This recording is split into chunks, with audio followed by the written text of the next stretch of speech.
Hi guitar lovers, if you are doing nothing, try to practice this 4 chords. You can try this anytime in the morning with coffee.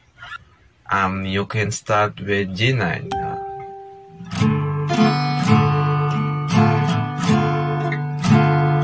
Then you can next B7, B5. Then D9.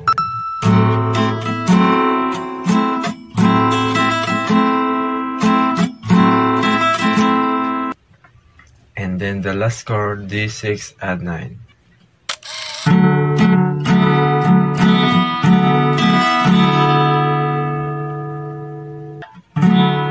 D6, add 9 guitar chord.